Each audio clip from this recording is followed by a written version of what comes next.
बड़े अच्छे भाव के साथ हमें वहां पर जाना चाहिए। जाकर के सबसे पहले आचमन करना चाहिए। आचमन करने के बाद उसमें पैर हमें टच नहीं करने चाहिए। पहले यूजुअली हम क्या करते हैं, हम पैर से टच करके देखते हैं कि पानी ठंडा है, गर्म है, कैसा है। ये हमारे सभी के साथ, गंगा में भी जब हम जाते हैं नहाने के लिए तो उसमें भी हमें ये ध्यान रखना चाहिए। तो पहले प्रभुपाद ने बताया कि जो राधा कुंड है उसमें जब जाएं तो पहले उसको अपने हाथों से स्पर्श करें। पहले आचमन करें, फिर हाथों से स्पर्श करके उसको अपने माथे में लगाएं। उसके बाद आज्ञा लें राधा रानी से, भगवान श्री कृष्ण से, कि मुझे आज्ञा दीजिए कि मैं जो आपका ये पवित्र कुंड है इसमें मैं स्नान ग्रहण कर सकूं। अगर आपके कोई गुरु आपके साथ हैं तो उनके कहे अनुसार उसमें आप स्नान करें। ऐसा नहीं कि सीधे गए, कपड़े उतारे और छलांग लगा, तो उसकी जो सारी पवित्रता है वो भंग हो जाएगी और आपको पुण्य की बजाय आप पाप के भागीदार बन जाएंगे। क्योंकि राधा कुंड में और राधा में कोई फर्क नहीं मानना चाहिए, क्योंकि उन्होंने अपने प्रेम के लिए, अपने भगवान कृष्ण के प्रति प्रेम को दर्शाने के लिए अपने स्वयं के चूड़ियों से सारी गोपियों ने, अभी हमने देखा कितनी सारी गोपियों के नाम देखे, उन सब ने उन चूड़ियों से उसको बनाया है।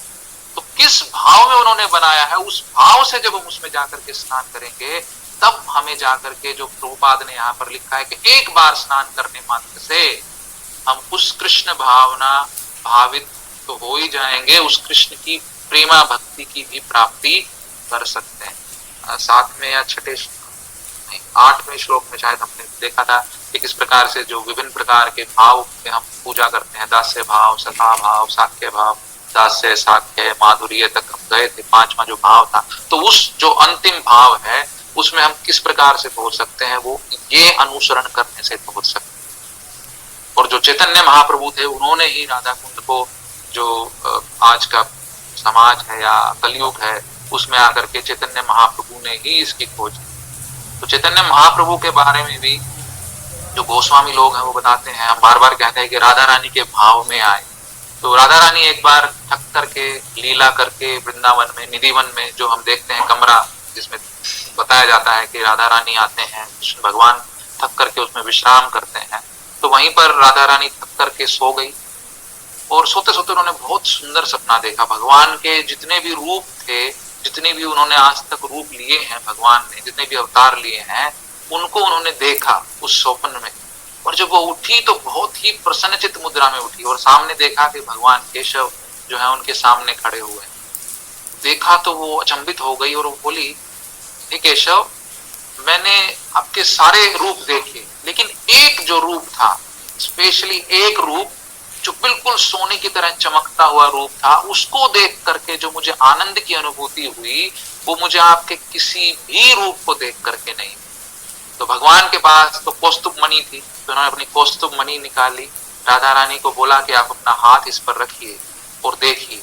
जब कौस्तुभ मणि पर उन्होंने हाथ रखा और अपनी आंख ढक करके, लीला करके वृंदावन में, निधिवन में, जो हम देखते हैं कमरा जिसमें बताया जाता है कि राधा रानी आते हैं, कृष्ण भगवान थक करके उसमें विश्राम करते हैं, तो वहीं पर राधा रानी थक करके सो गई और सोते सोते उन्होंने बहुत सुंदर सपना देखा। भगवान के जितने भी रूप थे, जितने भी उन्होंने आज तक रूप लिए हैं भगवान ने, जितने भी अवतार लिए हैं, उनको उन्होंने देखा उस स्वप्न में।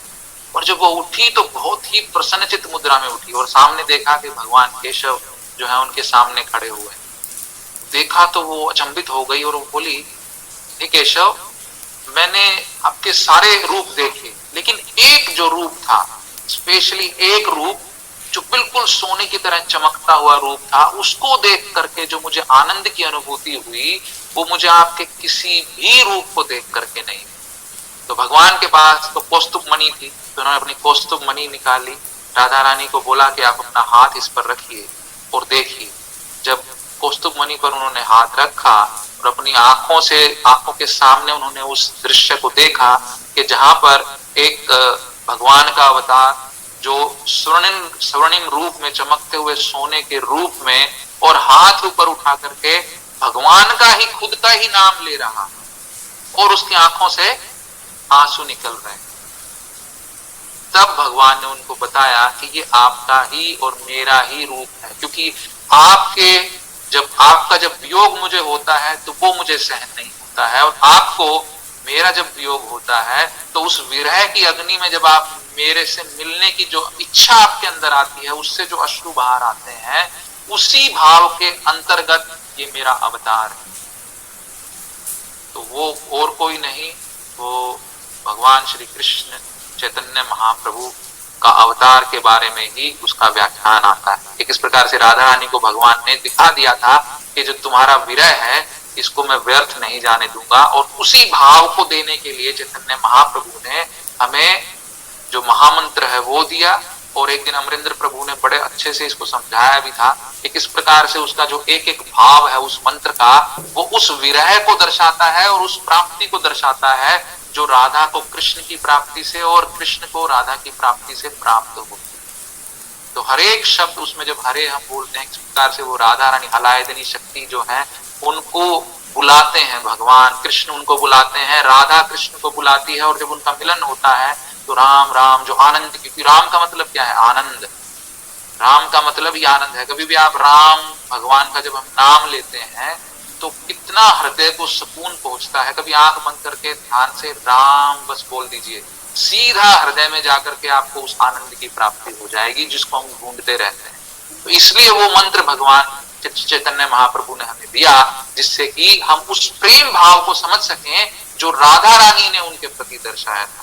और जब उस प्रेम भाव को हम समझ पाएंगे तब हमें भगवान की जो प्राप्ति है, उस पूर्ण आनंद की प्राप्ति जो है, जिस सच्चिदानंद रूप विग्रह की हम बात करते हैं, जिस सच्चिदानंद की हम बात करते हैं, उसकी प्राप्ति हम